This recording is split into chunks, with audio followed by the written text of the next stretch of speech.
আজি আমি শিকিম গণিতৰ ২ নম্বৰ পাঠৰ অনুশীলনী 2.2 প্ৰশ্ন নম্বৰ 17। প্ৰথমতে প্ৰশ্নটো এবাৰ পঢ়ি লওঁ। এজন মানুহে বজাৰত তেওঁৰ হাতত থকা মুঠ টকাৰ 4 ভাগৰ 1 অংশৰে পাচলি, 5 ভাগৰ 3 অংশৰে ফল মূল আৰু 8 ভাগৰ 1 অংশৰে মিঠাই কিনিলে। হাতত বাকী থকা 8 টকা বাছ ভাড়া দিলে। তেওঁ মুঠ কিমান টকা লৈ বজাৰলৈ গৈছিল?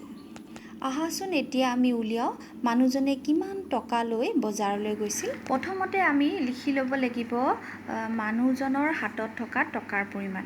যিহেতু তেওঁৰ হাতত কিমান টকা আছিল আমি নাজানো, গতিকে তাক আমি লিখি ল'ম এই ধৰণে যে ধৰা হ'ল মানুহজনৰ হাতত থকা টকাৰ পৰিমাণ x টকা। এই x টকাৰ পৰাই তেওঁ পাচলি কিনিছিল। পাচলি কিমান কিনিছিল? পাচলি কিনিছিল তেওঁ 4 ভাগৰ 1 অংশ। তাৰমানে x টকাৰ 4 ভাগৰ 1 অংশ তেওঁ পাচলি কিনিছিল। তো এইটোক আমি এনেকৈ লিখিব লাগিব 1/4 ইনটু x টকা।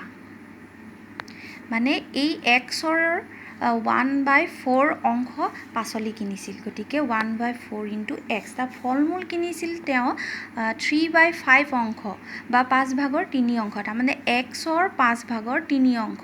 তো ইয়াক আমি লিখিব লাগিব এনেকৈ। তাৰপিছতে তেওঁ মিঠাই কিনিছিল 8 ভাগৰ 1 অংশ।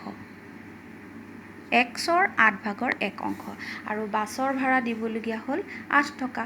তেওঁৰ হাতত আছিল x টকা। এই x টকাৰ পৰা তেওঁ ইমান অংশৰে পাচলি কিনিলে, 5 ভাগৰ 3 ইনটু x অংশৰে ফল মূল কিনিলে, মিঠাই কিনিলে আৰু বাছৰ ভাড়া 8 টকা দিলে। এতিয়া আমি কি কৰিব লাগিব?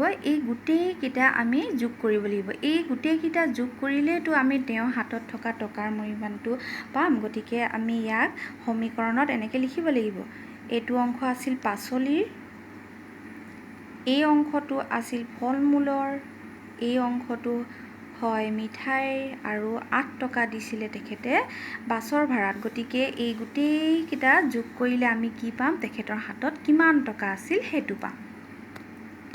তাৰপিছতে আমি কি কৰিম? এই 4, 5 আৰু 8ৰ লসাগু উলিয়াম। ইয়াৰ লসাগু উলিয়ালে আমি পাম 40। এতিয়া চোৱা, এইটোৰ লগত আমি এইটো মিলাব লাগিব। ইয়াত আছে 4, এইটো হ'ল 40। 4ৰ লগত কিমান পূৰণ কৰিলে 40 হয়? 10। সেই 10টোৰে তুমি ওপৰৰ 1টোৰ লগত পূৰণ কৰিবা। তাৰমানে 10 এগুণ 10 লগতে x প্লাছ একেধৰণে এইটো 5, এইটো 8, এইটো 40। 5ৰ লগত কি পূৰণ কৰিলে 40 হয়? 8। সেই 8টোৰে তুমি 3 পূৰণ কৰা। 8 3 গুণ 24x। 8ৰ লগত 5 পূৰণ কৰিলে আমি 40 পাওঁ আৰু সেই 5ৰে 1 কৰিলে আমি পাম 5x প্লাছ ইয়াৰ তলত একো নাই, গতিকে এই 8ৰে এই 40ক পূৰণ কৰিম, তেতিয়া আমি পাম 320 সমান x। এতিয়া আমি ওপৰৰ এই x থকা পদকেইটা যোগ কৰিম। ওপৰৰ x থকা পদকেইটা যোগ কৰিলে আমি পাম 10x plus 24x plus 5x। যোগ কৰিলে পাম 39x plus 320 divided by 40 is equal to x। এতিয়া আমি এই 40টোক সিফালে লৈ যাম। সিফালে লৈ গ'লে ই পূৰণ হ'ব, অৰ্থাৎ ই xৰ লগত পূৰণ হ'ব আৰু পূৰণ কৰিলে ইয়াক আমি পাম 40x। এইটো হ'ব 39x। এতিয়া xৰ মান উলিয়াব লাগে, গতিকে x থকা পদবোৰ আমি বাওঁফালে ল'ম। 39xটো ইয়াতে আছে, কিন্তু 40xটোক আমি ইফালে আনিলে ই হ'ব -40x আৰু এই 320টোক সিফালে লৈ গ'লে হ'ব, ইয়াক যদি আমি ইফালে লৈ আহোঁ +320, ইয়াক সিফালে লৈ গ'লে হ'ব -320। এতিয়া ইয়াৰ পৰা এইটো বিয়োগ কৰিলে আমি পাম -x। যিহেতু 39তকৈ 40টো ডাঙৰ আৰু 40ৰ আগত মাইনাছ এটা আছে, সেইকাৰণে ইয়াত -x হ'ব। মানে -1x হয়। 40ৰ পৰা 39 বিয়োগ কৰিলে 1 হয়। তো এইটো হ'ব, ইফালে হ'ব -320। এতিয়া এই মাইনাছটোৱে এই মাইনাছটো কটাকটি যায়, তো থাকিলে আমাৰ কিমান 320। তো x মানে আমি কি পালোঁ 320। আৰু এই x মানে আমি কি বুলি ধৰিছিলোঁ?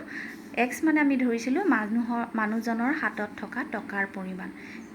এক্স টকা মানে কি এক্স মানে কিমান পালোঁ আমি 320 গতিকে মানুহজনৰ হাতত থকা টকাৰ পৰিমাণ কিমান হ'ব 320 এইটোৱে আমি তলত লিখি দিব লাগিব গতিকে মই ইয়াত লিখি ল'লোঁ মানুহজনে বজাৰলৈ লৈ গৈছিল 320 টকা তেওঁৰ প্ৰশ্নটো সুধিছিল যে তেওঁ মুঠ কিমান টকা লৈ বজাৰলৈ গৈছিল তো আমি পালোঁ মানুহজনে বজাৰলৈ লৈ গৈছিল 320 টকা এইটোৱে হ'ল অনুশীলনী 2.2ৰ প্ৰশ্ন নম্বৰ 17ৰ অংকটো এনেধৰণে আমি এইটো কৰিব লাগিব এতিয়া তোমালোকে এই অংকটো বহীত টুকি ল'বা আৰু সদায় ঘৰত প্ৰেক্টিছ কৰিবা আজিলৈ ইমানেই ধন্যবাদ